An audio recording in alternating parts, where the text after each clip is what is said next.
Hi ma'am, very good morning. இந்த கிளாஸில் என்ன பார்க்க போகிறோம் அப்படின்னா, எந்த டாபிக் இல்லை. இப்போ நீங்கள் பொக்கே மார்க் பண்ணுறீங்க அப்படின்னா, அதுக்கு வெறும் வந்துட்டு நம்ம செய்கிற ஃப்ளாஸை மட்டும் வச்சாலுமே அழகாகாது.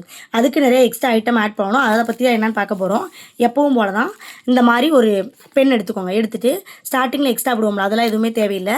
ஸ்டார்டிங்லேருந்து பிடிச்சிட்டு ஃபுல்லையும் ரொட்டேட் பண்ணிடுங்க. நான் ரொட்டேட் பண்ணும்போது நீங்கள் கவனிச்சிங்கன்னா தெரியும், சாய்வாக தான் ரொட்டேட் பண்ணுவேன், நேராக ரொட்டேட் பண்ணவே மாட்டேன்.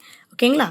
ஓவரால் முடிச்சுட்டு ஸ்வைப் பண்ணி இதை அப்படி ரோல் பண்ணி எடுத்து வச்சுக்கோங்க. வேறு எதுவும் செய்ய வேணாம், இது அப்படியே இருக்கட்டும். இதே மாதிரி இன்னொன்று எடுத்துக்கிறேன். எக்ஸ்ட்ரா கீழே எதுவுமே விடலை மேம். ஸ்டார்டிங்லேருந்தே நான் ரோல் பண்ண ஆரம்பிச்சிட்டேன். ஓகேங்களா?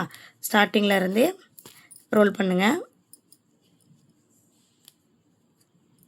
ஓகேவா? ரோல் பண்ணி இதையும் ட்விஸ்ட் பண்ணி இப்படி எடுத்துட்டோன்னா நமக்கு இந்த மாதிரி 2 கிடைக்குமா? ஃபஸ்ட்டு வந்து என்ன பண்ணுங்கன்னா, ஒன்றை எடுத்துகிட்டு இந்த மாதிரி எக்ஸ்பேண்ட் பண்ணணும். ரொம்ப கிடையாது, ஒரு அளவுக்கு. உங்களுக்கு புரியும்னு நினைக்கிறேன். ரொம்ப பிடிச்சி இழுத்து அந்த ஷேப்பை தெரியாமல் தெரியக்கூடாது, அவ்வளோதான்.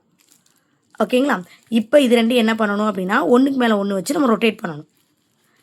உங்களுக்கு தெரியுதா? இந்த மாதிரி ஒன்று வச்சுட்டு ஒன்றுக்கு மேலே ஒன்று வச்சு ரொட்டேட் பண்ணணும்.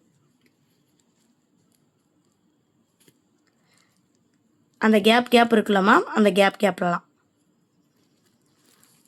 உங்களுக்கு புரியும்னு நினைக்கிறேன். இந்த இருக்குல்ல, அதில் போய் உட்காந்துடக்கூடாது. இந்த இதோட கேப் இருக்குல்ல, அந்த இதோட கேப்பில் அந்த இது ஸ்டார்டிங்கில் இந்த 2ஐயும் வந்துட்டு ஜஸ்ட்டு எக்ஸ்டெண்ட் பண்ணி ஒரு ட்விஸ்ட் பண்ணிக்கலாம். கீழே அதே மாதிரி கொண்டு வந்துட்டு எக்ஸ்டெண்ட் பண்ணி ஒரு ட்விஸ்ட் பண்ணிக்கலாம்.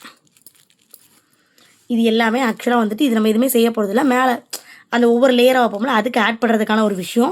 எப்படி பண்ணேன்னு தெரியும். எல்லாத்தையும் மொத்தமாக எடுத்துகிட்டு ஒரு லேயர் மேலே ஒரு லேயர் இருக்கிற மாதிரி கொடுக்க போகிறோம். ஓகேங்களா? இதே மாதிரி எனக்கு ப்ராக்டிஸ் பண்ணி ஃபோட்டோ எடுத்து போட்டு விடுங்க. இது ரொம்ப ரொம்ப இம்பார்ட்டன்ட். ஏன்னா அதில் வச்சு அடுத்தடுத்து வைக்கிறதுக்கு என்ன நமக்கு தெரியும்ல. ஸோ அதுக்கு இது ரொம்ப ரொம்ப இம்பார்ட்டன்ட். ஸோ இதுவுமே ரொம்ப பேஸ் தான். இதையும் ரெடி பண்ணி எனக்கு ஃபோட்டோ எடுத்து போட்டு விடு.